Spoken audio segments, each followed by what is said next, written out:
Welcome to New Creations for Christ. In today's testimony, I'm going to share with you the story of my youngest son who was born with complications due to a malpractice, but he's still with us here today 34 years later.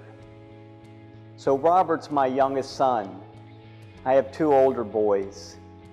Now, my wife was pregnant with Robert.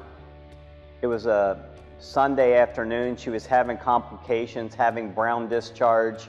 She calls the doctor and he says, "Oh, it'll be okay. I'll see you in the office tomorrow at being on Monday on your regular appointment." Well, lo and behold, we found out he was at the football game because you have to sign in when you're a doctor to go to a game. And I guess he didn't want to leave to inconvenience himself to come check out my wife and her situation, her complications. So, we trusted the doctor, silly us. Sad. So we get in there that Monday and he rushes her to the hospital to have an emergency C-section. Now I'm in there in the delivery room with my wife.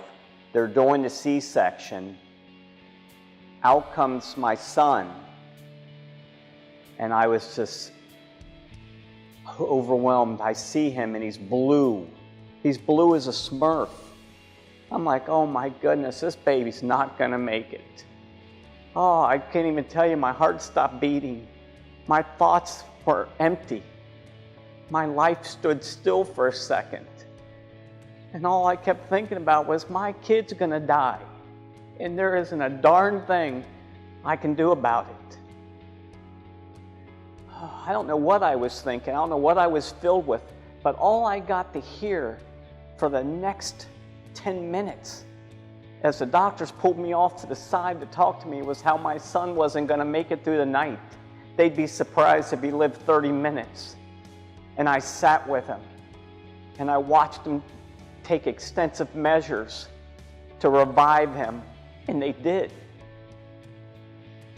But I watched him go flatline 3 times within an hour. At this point in time, I was not a good Christian by any stretch. But I ran to the chapel in the hospital. I dropped to my knees and I prayed and I said, "God, please don't take this son. Please don't take this baby away from me." I was at His mercy, and He did spare him. He made it through the night.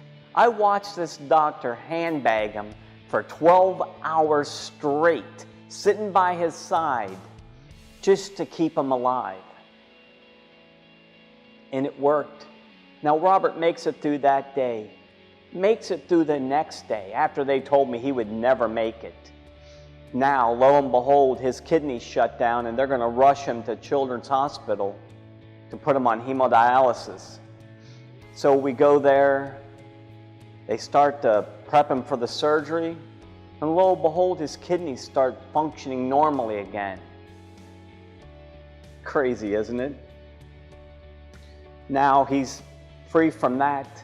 Now it's a Friday night in this newborn intensive care, and I can remember Rob was one of 6 babies in this unit. My wife and I are there, and within a 5-10 minute period, my wife and I watched 3 kids die. I so desperately wanted to pick him up and run out of that newborn intensive care to think I could save him, because I thought the angel of death was in that room. But Robert made it through that night.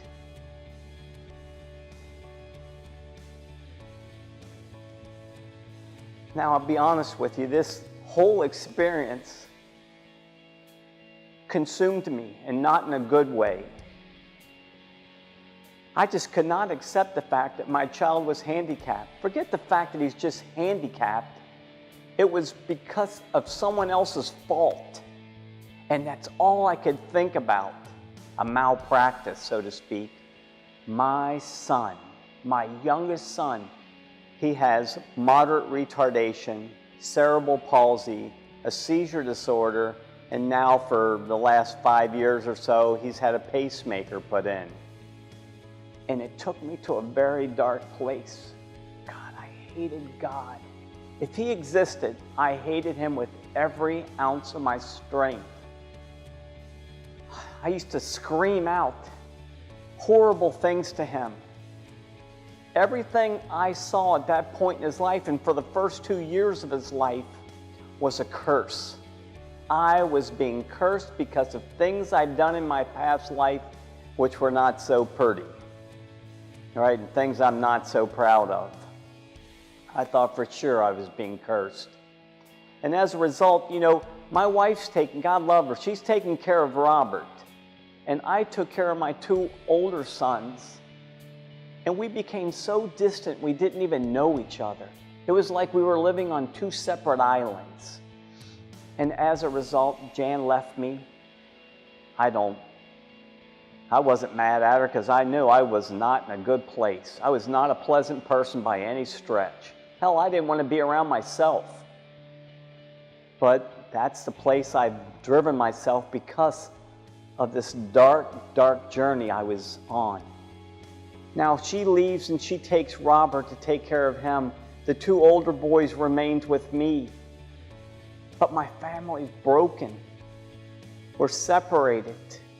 But I continued on my spiritual journey to grow deeper and deeper into a relationship with God. And I saw him more, but my family were broken now. So what I focused on is first and foremost my relationship with God. Having a prayerful relationship with him, a loving relationship with him, trying my best. And I struggled, I have to admit, I struggled. But I kept at it. The young boy that I thought was a curse has been one of the biggest blessings in my life. And believe it or not, I thank God for him, how he is. Not how I wanted him to be, how he is. He's changed me more than I've ever changed him. I've watched my friends, my co-workers, my own family members that have opened their eyes, their hearts, their souls to Robert. And I've watched Robert. You would think a handicapped child, what could they do to others? I watched the grace of God work through him, touching their lives and transforming them. I mean, they still come back to me to this day. Robert's 34 years old, he who shouldn't have lived 30 minutes. And they still tell me how he's touched them, how he's changed them. Now, remember, I with the blinders on, I saw this as a curse. Slowly but surely, I started seeing the blessings, and I continued to see the blessings. So have hope, brothers and sisters. Have trust and faith in God that he too can transform whatever event you're going through in your life. I wish all of you a blessed day. Be hopeful, peaceful, and joyful. Trust God always. Peace. Jeremiah 29:11. For I know the plans I have for you, declares the Lord. Plans to prosper you and not to harm you. Plans to give you hope and a future. Things are not always as they appear. Sometimes we think of life as one way, and it turns out to be something quite different. Look for the beauty and love of God's creation in all things and all people.